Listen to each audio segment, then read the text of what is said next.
നമസ്കാരം. ശ്രീകൃഷ്ണ കഥാമൃതം ഭാഗം 792 792. ഓം ഗം ഗണപതയേ നമ. ഓം സം സരസ്വത്യേ സ്വാഹ. ഓം ശ്രീ ഗുരുഭ്യോ നമ. ഓം ശ്രീ രംഗനാഥ ശർമ്മണേ നമ. നാരായണ നാരായണ നാരായണ നാരായണ നാരായണ നാരായണ നാരായണ നാരായണ നാരായണ നാരായണ നാരായണ. ഓം ശ്രീകൃഷ്ണാർപ്പണമസ്തു. ഓം ശ്രീകൃഷ്ണായ പരബ്രഹ്മണേ നമ. ഓം ശ്രീകൃഷ്ണായ പരമാത്മനേ നമ. ഹരേ രാമ രാമ രാമ ഹരേ ഹരേ. ഹരേ കൃഷ്ണ കൃഷ്ണ കൃഷ്ണ ഹരേ ഹരേ. ഓം ശ്രീ രുക്മിണി സത്യഭാമ സമേത ശ്രീ ഗോപാലകൃഷ്ണ സ്വാമിനേ നമ. ഇവിടെ ശ്രീകൃഷ്ണ കഥാമൃതം ശരിക്ക് ഭഗവാന്റെ ഉപാസനാകാന്ഡം എന്നുള്ളതിൽ 53-ാം സർഗം ബാഹ്യവിഭ്രമം നീക്കൽ. അത് 12-ാമത്തെ ശ്ലോകമാണ് പറഞ്ഞു നിർത്തിയത്. അതെന്തായിരുന്നു? ലോകസ്വഭാവമൂർത്തിയിൽ ഉണ്ടാം വൈരാഗ്യം ഏവനും ജന്മമൃത്യുക്കളിൽ ഈ മണ്ണിൽ എന്നും നടപ്പതാം. ജനിക്കാം മരിക്കാം എന്നുള്ളത് അനവരതം അനുദിനം അനുനിമിഷം നടന്നുകൊണ്ടിരിക്കുന്നുണ്ട്. നമുക്കറിയണില്ല. നമ്മളിപ്പോൾ ശ്രീകൃഷ്ണ കഥാമൃതം പറയുമ്പോഴും നിങ്ങളിത് കേൾക്കുമ്പോഴും ഒക്കെ എത്രയോ ആൾക്കാർ ജനിക്കണു, എത്രയോ ആൾക്കാർ മരിക്കണം. അതിൽ അപകട മരണങ്ങളുണ്ട്, അല്ലേ? എന്താ പറയുക, സാധാരണ വയസ്സായിട്ട് അസുഖമായിട്ടുള്ള മരണങ്ങളുണ്ട്. പക്ഷെ എല്ലാറ്റിനും ഒരു കാരണം കാണും. അപ്പം എന്തായാലും സൂക്ഷ്മമാകയാൽ അപ്പോൾ പറഞ്ഞു ജന്മമൃത്യുക്കൾ ഈ മണ്ണിൽ എന്നും നടക്കുന്നുണ്ട്. അപ്പോൾ പിന്നെ നമ്മുടെ വീട്ടിലൊരു മരണം നടന്നാൽ നമ്മളതിൽ ദുഃഖിച്ചിട്ട് വല്ല കാര്യമുണ്ടോ? ഇല്ല. ഇനി അടുത്ത ശ്ലോകം 13-ാമത്തെ ശ്ലോകം. കാൺമീലാകാലവേഗത്താൽ എത്രയും സൂക്ഷ്മമാകയാൽ. നമ്മൾ വാസ്തവത്തെ ശരിക്കും മനസ്സിലാക്കണില്ല. കാരണം എന്താ? കാണുന്നില്ല. കാലവേഗം സമയം പോണത് അറിയണില്ല. നമ്മൾ കഴിഞ്ഞ വിഷുവിന് വിഷുക്കനേട്ടം കൊടുത്തു, ആരും തരാനില്ല. നമുക്ക് എന്നെ സംബന്ധിച്ചിടത്തോളം ആരും തരാനില്ല. ഇപ്പതാ മറ്റന്നാൾ വിഷുവായി, കുറച്ച് ചില്ലറൊക്കെ വാങ്ങി വെച്ചിട്ടുണ്ട്. പറഞ്ഞല്ലേ, ഞാൻ സർവീസിലിരിക്കുമ്പോൾ കണ്ണൂരുകാരൻ ഒരു അങ്കിള് അക്ഷര ശ്ലോകമൊക്കെ നന്നായിട്ട് ചെല്ലും. ഈശ്വരഭക്തി അങ്ങേറ്റ. അയ്യപ്പൻ്റെ ഭക്തനാണ്, സാധുവാണ്. അദ്ദേഹത്തിനോട് പറഞ്ഞ് മനസ്സിലാക്കും, ഞാനൊരു ഒറ്റ ആനയാണ്. ജീവിതത്തിൽ തളപ്പില്ലാണ്ട് മരം കയറുന്ന ഒരാളാണ്. നാളെ വിഷു ആണ്. അപ്പോൾ ഞങ്ങൾ അദ്ദേഹത്തിനെ ആശാൻ എന്നെ വിളിക്കുക. ആശാൻ എനിക്ക് ഞങ്ങൾക്ക് വിഷുക്കാനേട്ടം തരണം എന്ന് പറഞ്ഞു. അദ്ദേഹം പിറ്റേ ദിവസം വന്ന് വിഷുവിന് എന്താച്ചാൽ വിഷുക്കാനേട്ടം തരും. ഞങ്ങളത് ഭക്തിയാദരവോടുകൂടി സ്വീകരിക്കും. ഞങ്ങളെച്ചാൽ ഞാൻ എൻ്റെ ഭാര്യ.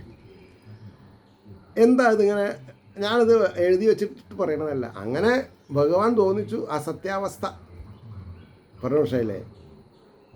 അപ്പോൾ ഞാൻ ദിവസേന വിഷ്കാനേട്ടം കൊടുക്കുന്നുണ്ട്, നിങ്ങൾക്ക് തരുന്നുണ്ട്. എങ്ങനെ? ഭാഗവതമായിട്ടും ശ്രീകൃഷ്ണ കഥാമൃതമായിട്ടും എൻ്റെ കൈനേട്ടം എനിക്കത് മാത്രമേ തരാനുള്ളൂ. അതിന് സാക്ഷി ആരാ? എൻ്റെ ഹൃദയഗുഹരത്തിലുള്ള ചൈതന്യം. അപ്പോൾ കാൺമീല കാലവേഗത്താൽ എത്രയും സൂക്ഷ്മമാകയാൽ കത്തും തിരിയിലെ ജ്വാല നീരൊഴുക്കിന്നെഴും മാതിരി. നീരൊഴുക്ക്, വെള്ളം സർവ്വതാ പോയിക്കൊണ്ടിരിക്കുകയാണ്. അതേമാതിരി തന്നെ കത്തിക്കൊണ്ടിരിക്കുന്ന തിരി, അല്ലെ എണ്ണ കഴിക്കുന്നുണ്ട്, അല്ലേ? വളച്ചിലത്തെ അറിയുന്നുണ്ടോ? നമ്മൾ തിരി കെടുമ്പോഴേ നമ്മൾ അറിയണുള്ളൂ. പിന്നെ ആവാമെന്ന് വിചാരിക്കും. പിന്നെ തിരി കെട്ടാലേ നമുക്ക് തോന്നുള്ളൂ, എണ്ണ ഒഴിച്ചിട്ടില്ലല്ലോ എന്നുള്ളത്. അപ്പോൾ കത്തും തിരിയിലെ ജ്വാല നീരൊഴുക്കിന്നെഴും ഗതി. ഫലത്തിൻ്റെ നിറം സ്വാതെ എന്നിവ മാറുന്ന മാതിരി വയസ്സും ബലവും തേജസ്സോജസ്സും മുതലായവ. മരണം സംഭവിക്കുന്നത് എങ്ങനെയാ? വയസ്സും ബലവും തേജസ്സും ഓജസ്സും മുതലായവ മാറിയിടുന്നുണ്ട് ഭൂതങ്ങൾക്കേതിനും നിമിഷം പ്രതി. ഇത് പറയുന്ന എനിക്കും ഇത് കേൾക്കുന്ന നിങ്ങൾക്കും ദിവസം പ്രതി വയസ്സ് മാറുന്നുണ്ട്, ബലം കമ്മിയാവുന്നുണ്ട്, തേജസ് ഓജസ് മുതലായവ നശിക്കുന്നുണ്ട്. ചിലവർക്ക് കൂടുന്നുണ്ട്. യങ്സ്റ്റേഴ്സിന് കൂടും, ഒരു 35-40-45 കഴിഞ്ഞവർക്ക് കുറയും. അതിനെ ഇടാൻ പറ്റില്ല. അതിനെ സ്വാഭാവികമായിട്ട് ഉൾക്കൊണ്ട് ജീവിക്കാൻ നിവൃത്തിയുള്ളൂ. എന്നാൽ ഉൽപ്പത്തിനാശങ്ങൾ കാണാം വേഗത കാരണം. നോ ചാൻസ് എന്നാണ് എഴുതി വെച്ചിട്ടുള്ളത്. എന്നാൽ ഉൽപ്പത്തിനാശങ്ങൾ കാണാൻ പറ്റില്ല, വേഗത കാരണം. അതേ വെള്ളം അതേ ദീപജ്വാലയെന്നോതിടും വിധം. അതേ വിളക്കാണെന്ന് പറയും, പക്ഷേ വിളക്ക് കുറേ കത്തിക്കഴിഞ്ഞില്ലേ. അതേ ഒഴുക്കാണ്, പക്ഷേ എത്ര ജലം പോയി. പക്ഷെ നമ്മൾ പോയ ജലത്തിനെ പറ്റി അറിയണില്ല, ഒഴുകണ ജലത്തിനെ പറ്റിയിട്ട് നമ്മൾ പറയുന്നുള്ളൂ. അപ്പോൾ അതേ വെള്ളം അതേ ദീപജ്വാല എന്നോതിടും വിധം അവയാകെ അകന്നുള്ളതറിഞ്ഞിടാതെ മഞ്ഞിതിൽ. അവ കത്തിക്കഴിഞ്ഞ എണ്ണേനെ പറ്റിയിട്ടോ തിരിയിനെ പറ്റിയിട്ടോ പോയിട്ടുള്ള വെള്ളത്തിനെ പറ്റിയിട്ടോ പോയിട്ടുള്ള സമയത്തിനെ പറ്റിയിട്ടോ എത്ര സമയം നമ്മൾ വൃഥാ പാഴ്വേലകൾ ചെയ്ത് ചൂത് കളിച്ചും ഡ്രിങ്ക്സ് അടിച്ചിട്ടും ബോധമില്ലാതെ കടന്നിട്ടുണ്ടെങ്കിൽ അതിനൊക്കെ ഉത്തരം പറയണം. അങ്ങനെയാണ്. അതല്ല അടിച്ചു പൊളിക്കൽ ഇതാണ്. സത്യങ്ങളെ ഉറക്കെ വിളിച്ചു പറയാം. അപ്പോൾ പറയണു, അതേ പുമാൻ ഇയാളെന്നു ചൊല്ലുകയാണ്, അതേ പുമാൻ ഇയാളെന്നു ചൊല്ലുകയാണ്. ആ മരിച്ച ആളേ, ഇന്നലെ മരിച്ച ആള് ഞാൻ കണ്ട് സംസാരിച്ചിരുന്നു എന്ന് പറയും നമ്മളില്ലേ. അതേ പുമാൻ ഇയാളെന്നു ചൊല്ലുകയാണ്, അവിവേകികൾ മുമ്പു താനുള്ളവൻ ജീവൻ ജനിച്ചിടുവതെങ്ങിനെ. മുമ്പു താനുള്ളവൻ ജീവൻ ജനിച്ചിടുവതെങ്ങിനെ. അതായത് ഈ ജീവനും മരണില്ല, ജീവൻ്റെ ശരീരം മാറുന്നുണ്ട്, അത്രയേ ഉള്ളൂ. ഏത് ശരീരത്തിലാണ് നമ്മൾ പോയി വീഴുക സ്ലിപ്പാവുക എന്ന് നമുക്ക് പറയാൻ പറ്റില്ല. അതിൻ്റെ ഗതിവിഗതികൾ അവരവർ ചെയ്യുന്ന കർമ്മഫലമാണ്. അതാണ് കർമ്മം ചെയ്യുക നമ്മുടെ ലക്ഷ്യം, കർമ്മഫലം തരുന്നത് ഈശ്വരനല്ലെന്ന് പറഞ്ഞാൽ ഏത് തരം വേഷ തരികയെന്ന് നമുക്ക് പറയാൻ പറ്റില്ല. അജൻ ജനിക്കില്ല, അമരൻ മരിക്കില്ല. അജൻ ജനിക്കില്ല എന്ന് പറഞ്ഞാൽ ജന്മമില്ലാത്തവൻ ജനിക്കണില്ല, അമരൻ മരിക്കില്ല അല്ലേ. അതുമാതിരി ആ കൽപ്പാന്തം വിളങ്ങിയിടും മഹാഭൂതാഗ്നി കേവലം. ആ കൽപ്പാന്തം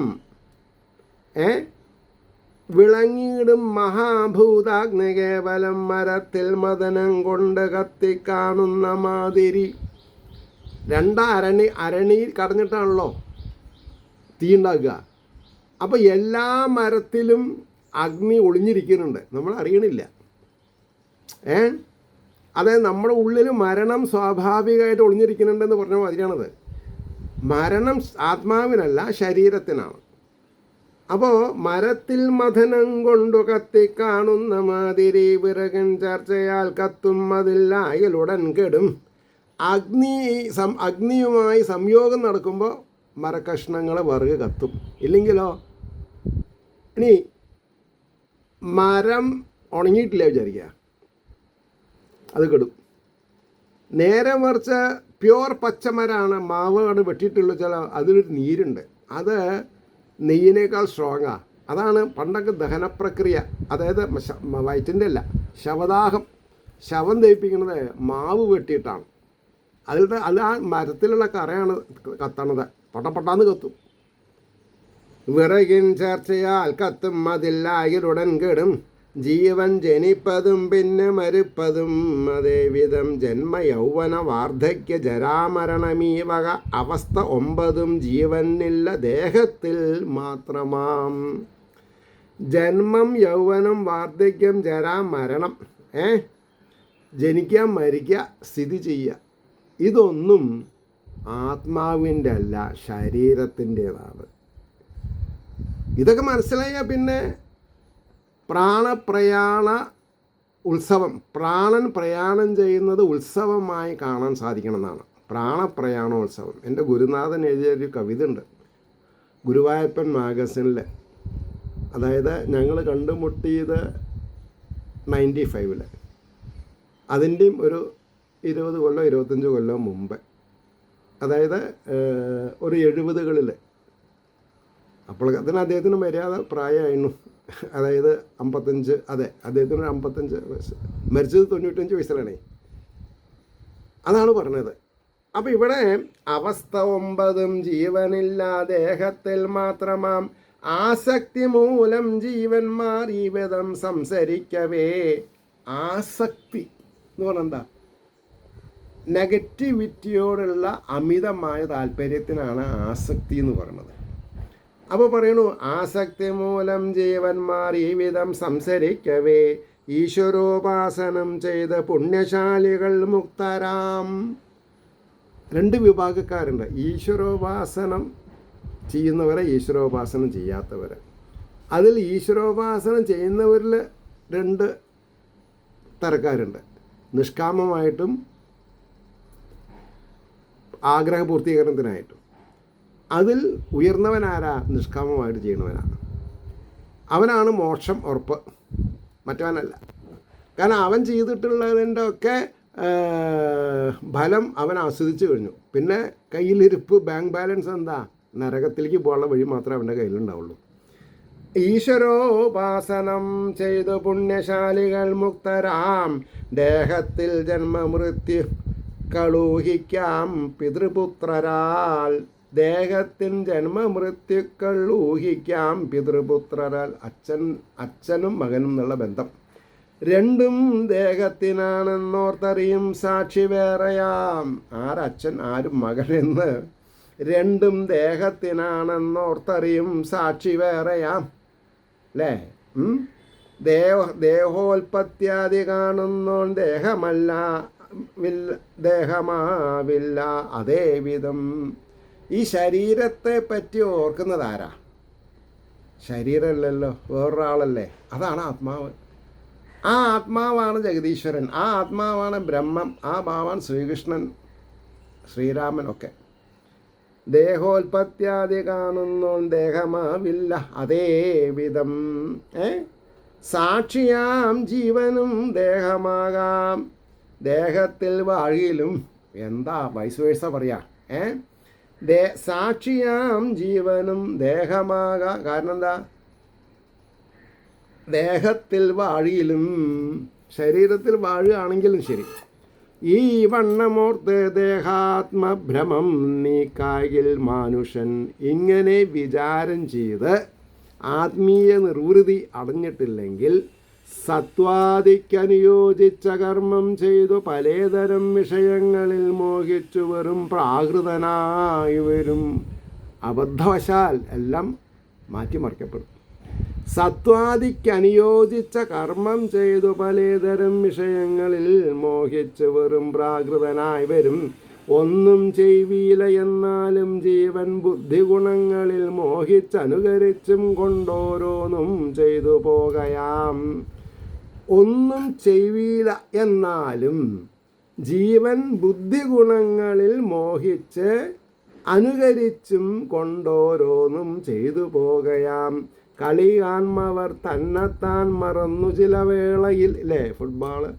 ഞാനൊക്കെ ഒരു സിനിമാ ഭ്രാന്തനായിരുന്നു തന്നെ കുട്ടിക്കാലത്ത്. എന്ന് പറഞ്ഞാൽ എല്ലാ സിനിമയും കണ്ടിരുന്നു. ഒക്കെ ഒരു 20-21 വയസ്സിൽ അവസാനിച്ചു. പിന്നെ ആ രാജഗോപാലനായ അല്ല, പിന്നെ ഭക്തദാസനായി. അതാ സത്യത്തിലുണ്ടായിരുന്നത്. എങ്ങനെയൊക്കെ മാറി മറിഞ്ഞതെന്ന് ചോദിച്ചാൽ എനിക്ക് പറയാണ്ട് അറിയില്ല. ഈശ്വരൻ കൈവിട്ടില്ല എന്ന് മാത്രമേ എനിക്ക് പറയുള്ളൂ. ഈശ്വരൻ കൈവിട്ടില്ല. കളി കാൺമവർ തന്നെ താൻ മറന്നു ചില വേളയിൽ നടനെ പോലെ പലതും നടിക്കുന്നതുമാതിരി. കളിയിൽ ഫോർവേഡ് ഫുട്ബോൾ കളിയിൽ ബാക്ക് ചെയ്തത് ശരിയല്ല, ബാക്ക് ഇങ്ങനെയാണ് നിൽക്കേണ്ടിയിരുന്നത് എന്നൊക്കെ ചിലവർ പറയും. അല്ലെങ്കിൽ ആക്ഷനിൽ വരും പാസ് ടു, അവനല്ലടാ കൊടുക്കേണ്ടത്, മറ്റവന് കൊടുക്കണം. എന്ത് കൊടുക്കണം? കളിക്കണവനല്ലേ അതിൻ്റെ ബുദ്ധിമുട്ട് അറിയുള്ളൂ. അപ്പോൾ കളി കാൺമവർ തന്നെ താൻ മറന്ന് ചില വേളയിൽ നടനെ പോലെ പലതും നടിക്കുന്നതുമാതിരി. ഉപാധിയാം ബുദ്ധിയിങ്കൽ മുഴുകിപ്പോയ ജീവനിൽ ബുദ്ധിധർമ്മങ്ങൾ സുഖദുഃഖാദിയും ജാഗ്രതാദിയും. ബുദ്ധിധർമ്മങ്ങൾ, ധർമ്മമാണെങ്കിൽ നല്ലത്, അധർമ്മമാണെങ്കിൽ ചീത്ത, ഇത്രയേ ഉള്ളൂ. ബുദ്ധിധർമ്മങ്ങൾ സുഖം. ധർമ്മം എവിടുന്ന് വരുന്നു? അല്ല, ധർമ്മം പ്രൊഡ്യൂസ് ചെയ്യുന്നത് സുഖം, അധർമ്മോ ദുഃഖം. അത്ര വിചാരിച്ചാൽ മതി. ബുദ്ധിധർമ്മങ്ങൾ, അതിപ്പോൾ ഏത് ജന്മത്തെന്ന് ചോദിക്കരുത്, അത് നമുക്ക് പറയാൻ പറ്റില്ല. ഒരു ഡോക്ടർക്കും പറയാൻ പറ്റില്ല എന്തുകൊണ്ട് അസുഖം വന്നു. അവർക്ക് കാശ് കിട്ടാൻ യോഗം ഉണ്ടെന്ന് വിചാരിച്ചാൽ മതി.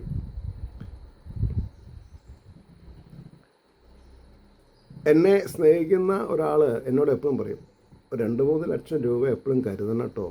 എന്തിന്? അല്ല, പെട്ടെന്ന് ആസ്പത്രി വാസം വേണ്ടി വന്നാൽ ആരത്ര വലിയ എമൗണ്ട് തരാമെന്നാ. അപ്പം ഞാൻ അയാളോട് പറയും, ഇന്നേ വരെ എന്നെ ഈശ്വരൻ സഹായിച്ചിട്ടേ ഉള്ളൂ, എനിക്ക് അങ്ങനെ പ്രതിസന്ധി വരില്ല, അത്ര ഉറപ്പിലാണ്. അങ്ങനൊരു പ്രതിസന്ധി വരില്ല. പ്രതിസന്ധി വന്നാൽ അതിനുള്ള വെടിക്കുള്ള മരുന്നൊക്കെ ഈശ്വരൻ എടുത്തു വെച്ചിട്ടുണ്ടാവും. അത്രേ ഉള്ളൂ. അല്ലാണ്ട് ഞാൻ LIC എടുത്തിട്ടില്ല. കാരണം എന്താ, എനിക്കതിൽ ലൈഫ് ഇൻഷുർ ചെയ്യാൻ പറ്റില്ല, അത് ഈശ്വരൻ്റെ കയ്യിലാണ്. ഞാൻ ധർമ്മിഷ്ഠനാണെങ്കിൽ ഭഗവാൻ എന്നെ വലയ്ക്കില്ല, അല്ലെങ്കിൽ വലയ്ക്കും. അപ്പോൾ ഞാൻ മനസ്സിലാക്കും കുറച്ചുകൂടി ബാക്കിയുണ്ട്, മുഴുവൻ പോയിട്ടില്ല എന്ന് മനസ്സിലാക്കുക. അതാവാലോ, അതിനാരും ചീട്ട് വേണമല്ലോ. അതാണ് പറഞ്ഞത്, ഉപാധിയാം ബുദ്ധിയിങ്കൽ മുഴുകിപ്പോയ ജീവനിൽ ബുദ്ധിധർമ്മങ്ങൾ സുഖദുഃഖാദിയും ജാഗ്രതാദിയും തോന്നുന്നതിന് ദൃഷ്ടാന്തം കേൾക്കൂ വെള്ളം ചലിക്കവേ. ഒരു നിമിത്തം പറഞ്ഞു തരാം, ഒരു ഉദാഹരണം പറഞ്ഞു തരാമെന്നാണ് പറഞ്ഞത്. എന്താ അങ്ങനെ? ദൃഷ്ടാന്തം കേൾക്കൂ വെള്ളം ചലിക്കവേ നിഴലിക്കുന്ന വൃക്ഷത്തിലളക്കം കാൺമിതല്ലയോ. വെള്ളം ഒഴുകി പോകുമ്പോൾ വെള്ളത്തിൽ പ്രതിബിംബിക്കുന്ന മരം അനങ്ങുന്നതായിട്ട് തോന്നും. കാരണം എന്താ? വെള്ളമാണ് ചലിക്കണത്, മരമല്ല ചലിക്കണത്. മനസ്സിലായില്ലേ? അപ്പോൾ നിഴലിക്കുന്ന വൃക്ഷത്തിലിളക്കം കാൺമതില്ലയോ. അതേവിധം ജന്മജരാ വാർദ്ധക്യ മരണാദികൾ, ജനിക്കുക മരിക്കുക വാർദ്ധക്യ മരണാദികൾ ദേഹധർമ്മങ്ങൾ തൻ്റേതെന്നോർത്തു പോകുന്നു മനുഷ്യൻ. ശരീരത്തിൻ്റേതാണ്. താനാരാ? തന്നിലെ താനാരോ തന്നാരോ. എന്താണ് അർത്ഥം? അതിൽ താനാരോ തന്നാരോ എന്നുള്ള ഭഗവതി പാട്ടിൽ അശ്ലീലില്ല. ആ 2 വരിയിലില്ല, ബാക്കിയുള്ളവരൊക്കെ ഉണ്ട്. താനാരോ? നീ ബ്രഹ്മല്ലേ? തന്നാരോ? ഞാൻ ആരാണ്? ബ്രഹ്മാണ്. താനാരോ? ബ്രഹ്മാണ്. നീയും ഭഗവതിയാണ്, ഞാനും ഭഗവതിയാണ്. ഇതാണ് താനാരോ തന്നാരോ. എത്ര നോക്കൂ, ഈ അശ്ലീലം എന്നുള്ളതിൽ ശീലിക്കുന്നതാണ് അശ്ലീലം. അപ്പോൾ ഈശ്വരീയതേനെ കാണുകയാണെങ്കിൽ ഈശ്വരീയത മാത്രമേ ഉള്ളൂ അതിൽ. അപ്പോൾ ഇന്നലെ ഒരാൾ പറയുണ്ടായി, മാതൃഗർഭത്തിൽ 4 വർഷം ഭ്രൂണം ഇരിക്കുന്നു. മൂപ്പരെന്തൊക്കെയോ പറഞ്ഞു കേട്ടിട്ടുണ്ട്. അതിൽ ദൈവത്തിൻ്റെ കഥ വേറെ, മനുഷ്യൻ്റെ കഥ വേറെ, ജിന്നിൻ്റെ കഥ വേറെ എന്നുള്ളത് മനസ്സിലാക്കിയിട്ടില്ല അദ്ദേഹം. പ്രൊഫഷയോ. അപ്പോൾ 100 വർഷം ഗർഭസ്ഥനായിട്ടാണ് ആര് പുറത്തു വന്നത്? ഹിരണ്യകശിപും ഹിരണ്യാക്ഷനും. അത് വിചാരിച്ചിട്ട് നമ്മളാരെങ്കിലും ആസ്പത്രി പോകാതെണ്ടിക്കണ്ടോ? അതിൽ എനിക്കുണ്ടാവുന്നത് ഹിരണ്യാക്ഷനാണ്, അതുകൊണ്ട് ഞാൻ പ്രസവിക്കണില്ല, 100 കൊല്ലം കഴിഞ്ഞിട്ട് ആവാമെന്ന് പറയാൻ പറ്റുമോ? അപ്പോൾ കഥകളിലുള്ള ഗുണങ്ങളെ വേർതിരിച്ച് മനസ്സിലാക്കാൻ നമ്മളെ കൊണ്ട് സാധിക്കണം. അത് അവിടെയാണ് വിജയം കിടക്കുന്നത്. അപ്പോൾ ഇവിടെ പറഞ്ഞു, അതേ വിധം ജന്മജരാ വാർദ്ധക്യ മരണാദികൾ ദേഹധർമ്മങ്ങൾ തൻ്റേതെന്നോർത്തു പോകുന്നു മാനുഷൻ. വെളിയിൽ കാൺമതാം കാന്ത്യാദികൾ ഉൾത്തിങ്ങി നിൽപ്പതാം വിരക്തൻ വിഭ്രമിപ്പീല കാമിനി കനകാദിയിൽ. കാമിനി മൂലം കനകം മൂലം കലഹം വിധം ഉലകിൽ പലതും അല്ലേ. സ്ത്രീ സംബന്ധമായും സ്വർണം സംബന്ധമായിട്ടാണ് ഈ ലോകത്ത് പലതരത്തിലുള്ള യുദ്ധങ്ങൾ തന്നെ ഉണ്ടാവണമെന്നാണ് പറഞ്ഞത്. അപ്പം അതാണ് പറഞ്ഞത്, വെളിയിൽ കാൺമതാം കാന്ത്യാദികൾ ഉൾത്തിങ്ങി നിൽപ്പതാം. മനസ്സിൽ ഒരു സ്ത്രീയുടെ രൂപം മനസ്സിൽ വന്നാൽ അത് നല്ലതാ. സ്ത്രീയുടെ രൂപം വന്നില്ലെങ്കിലോ അതൊരു കുഴപ്പമില്ല. ഞാൻ പറഞ്ഞ മനസ്സിലാവുണ്ടോ? അവരവർക്കില്ലാത്ത ചന്തം സ്ത്രീക്ക് ചാർത്തി കൊടുക്കും കവികൾ, അങ്ങനെയുണ്ട്. അപ്പോൾ വെളിയിൽ കാൺമതാം കാന്ത്യാദികൾ ഉൾത്തിങ്ങി നിൽപ്പതാം വിരക്തൻ വിഭ്രമപ്പീല കാമിനി കനകാദിയിൽ. സ്വർണത്തിലും സ്ത്രീയിലും വിരക്തി വന്നവൻ. ഇപ്പോൾ ബുദ്ധൻ്റെ കഥ അങ്ങനെ പറയും. ബുദ്ധൻ ദേശാടനം ചെയ്യുന്ന സമയത്ത് ഒരു രാജ്യത്തെ രാജകുമാരി പ്രിൻസസ്സാണ്, കല്യാണം കഴിഞ്ഞില്ല, ഇദ്ദേഹത്തിനെ വശത്താക്കാൻ നോക്കിയെന്നാണ്. അങ്ങനെ ഉദ്ഘാടനം പിന്നെ അദ്ദേഹത്തിനെ സ്വീകരിക്കാൻ ഇവരെന്നെ സീത്രൂ സാരിയൊക്കെ ചുറ്റിയിട്ട് വന്നു. എന്താ അമ്മേ സുഖല്ലേ ചോദിച്ചു അത്ര. ആ 2 വാക്കിൽ അങ്ങോട്ട് ഉരുകിപ്പോയി. എന്താ അമ്മേ, ഭവതി, അമ്മ എന്നുള്ള വാക്കിൻ്റെ ശക്തിയാണത്. അപ്പോൾ എല്ലാം തീർന്നു അതോട് കൂടിയിട്ട്. അതേപോലെയാണ് ഇവിടെ വിരക്തൻ വിഭ്രമിപ്പീല. ഇപ്പം ഞാനൊക്കെ എൻ്റെ കുട്ടിക്കാലത്ത് തന്നെ ജീവിതത്തിൻ്റെ അപ്സ് ആൻഡ് ഡൗൺ കണ്ടിട്ടുണ്ട്, ഉയർച്ചയും താഴ്ചയും കണ്ടിട്ടുണ്ട്. അപ്പോൾ എനിക്ക് ഭ്രമമില്ല. എത്ര ശമ്പളമുണ്ട്, താൻ ഏതാ ബേസിക്ക് ചോദിച്ചാൽ എനിക്ക് അറിയില്ല. ഞാനതിനെപ്പറ്റി ബോധവാനല്ല. പേ സ്ലിപ്പ് നോക്കാണ്ട് എനിക്ക് പറയാൻ പറ്റില്ല. ഇപ്പോൾ തൻ്റെ എന്താ, തൻ്റെ ബേസിക് എന്താന്ന് പെൻഷൻകാർ എന്നോട് ചോദിക്കും. ഞാൻ പറയും ഒരു എമൗണ്ട് വരുന്നുണ്ട് ബാങ്കിൽ. കാരണം ഞാൻ അതൊന്നും എനിക്ക് കണക്ക് നോക്കാനുള്ള സമയമില്ല. I am so busy. അതാണ് പറഞ്ഞില്ലേ. അപ്പോൾ പറയണു, ഗ്രാഹകത്തിനെഴും ധർമ്മം കാണുകയാം ഗ്രാഹ്യവസ്തുവിൽ. ഗ്രാഹ്യവസ്തു, ഞാൻ മനസ്സിലാക്കിയ വസ്തുവിനെ പറ്റി ഗ്രാഹകത്തിനെഴും ധർമ്മം കാണുകയാം ഗ്രാഹ്യവസ്തുവിൽ. ചില്ലിൻ നിറം പദാർത്ഥത്തിൽ തോന്നിയിടുന്ന മാതിരി. കൂളിംഗ് ഗ്ലാസ് ഇട്ടിട്ട് നമ്മൾ ലോകം നോക്കുമ്പോൾ എങ്ങനെയാണ്? കൂളിംഗ് ആണ്. കൂളിംഗ് ഗ്ലാസ് എടുത്താലോ ജഹ പോവാ എരി അല്ലേ. അതേപോലെയാണ് ജീവിതം. ഞങ്ങളൊക്കെ കുട്ടിക്കാലത്ത് 2 റുപ്യക്ക് ഒരു കണ്ണട കിട്ടും, ഒരു ചുവന്ന കടലാസ്, മഞ്ഞ കടലാസ്, നീല കടലാസ് ഒക്കെ ആയിട്ട്. അതേപോലെയാണ് ഏത് ഗ്ലാസ് കൂടെയാണ് നമ്മൾ വസ്തുക്കളെ നോക്കണത് അതായിത്തീരും. അത് ശരിയാണോ? അല്ല.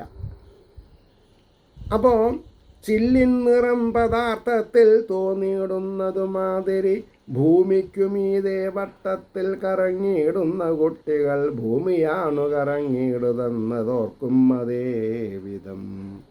ഭൂമിയിൽ വട്ടമിടും ആൾക്കാർ, വട്ടം കറങ്ങും, തല ചുറ്റി വീഴും. കുട്ടികളുടെ വിചാരം എന്താ, അതാ ഭൂമി എല്ലാം കൂടി എൻ്റെ തലയിൽ വീഴണമെന്ന്. തല ചുറ്റി അങ്ങനെ, തല ചുറ്റുമ്പോൾ കണ്ണടച്ച് ചെരിഞ്ഞ് കിടക്കാനേ പാടുള്ളൂ. കണ്ണ് തുറന്ന് മലന്ന് കിടന്നാൽ ചിലപ്പോൾ ഹാർട്ട് അറ്റാക്ക് തന്നെ വരും. കാരണം എന്താ, ഇതെല്ലാം കൂടി വീഴണമെന്നിട്ട് വരും. കണ്ണാണ് ചുഴറ്റണത്, ഭൂമിയല്ല. ടെറസ് അല്ലെങ്കിൽ റൂഫ് നമ്മുടെ മണ്ടയിൽ വീഴുന്ന എങ്ങനെ വിചാരിക്കണത്, കണ്ണ് ചുഴറ്റും ബാലൻസ് കമ്മിയാകുമ്പോൾ. അപ്പോൾ ഭൂമി കറങ്ങണതായിട്ട് തോന്നും. ഭൂമി കറങ്ങുന്നുണ്ട്, പക്ഷേ അതിപ്പോൾ ഇതിൻ്റെ മുമ്പ് പറയണ്ടേ, കാലഗതി പെട്ടെന്നാവുക കാരണം ഇല്ലേ. ഒരേ ആളെ തന്നെ ഒരു കുട്ടി, അവനവൻ്റെ പേരക്കുട്ടി ഒരു 2 വർഷം കഴിഞ്ഞിട്ട് ഗൾഫിൽ പോയിട്ട് വരുമ്പോൾ ചിലപ്പോൾ കുട്ടീനെ കണ്ടറിയില്ല. അടിച്ചുള്ള പ്രോട്ടീൻസൊക്കെ കഴിച്ചിട്ട് അങ്ങനെയാണ് പറഞ്ഞ മനസ്സിലായില്ലേ. ചിലവർക്ക് കണ്ടറിയില്ല. ചിലവർക്ക് ബാല്യത്തിലെ രൂപം തന്നെ വയസ്സാം കാലത്തും ഉണ്ടാവും, ചിലവർക്ക് അതുണ്ടാവില്ല, വ്യത്യാസം ഉണ്ടാവും. ഭൂമിക്കുമീത വട്ടത്തിൽ കറങ്ങിയിടുന്ന കുട്ടികൾ ഭൂമിയാണു കറങ്ങിയിടുന്നത് ഓർക്കും അതേവിധം ഋഷിയാം ഞാൻ ദേവനാം ഞാൻ അന്തര്യാമിയിൽ ഈ വിധം തോന്നലെല്ലാം മനസ്സിൻ്റെ വെറും ഭാവങ്ങൾ മാത്രമാം. എന്താ പറഞ്ഞത്? ഞാൻ ഋഷിയാണ് എന്നൊരാൾ പറയാണ്, ഞാൻ ദേവനാണ്, അന്തര്യാമിയിൽ ഈ വിധം തോന്നലെല്ലാം മനസ്സിൻ്റെ വെറും ഭാവങ്ങൾ മാത്രമാം. അപ്പോൾ നിർത്താം. ഏവർക്കും ശ്രീഹരിയുടെ അനുഗ്രഹാശിസ്സുകൾ നിർലോഭം ഉണ്ടാവട്ടെ എന്ന് പ്രാർത്ഥിച്ചുകൊണ്ട് വാക്കുകൾ ഉപസംഹരിക്കുന്നു. ലോകാ സമസ്ത സുഖിനോ ഭവന്തു ആയിരിക്കട്ടെ നമ്മുടെ പ്രാർത്ഥന എന്ന് സ്മരിച്ചുകൊണ്ട് നാളെ കാണാം.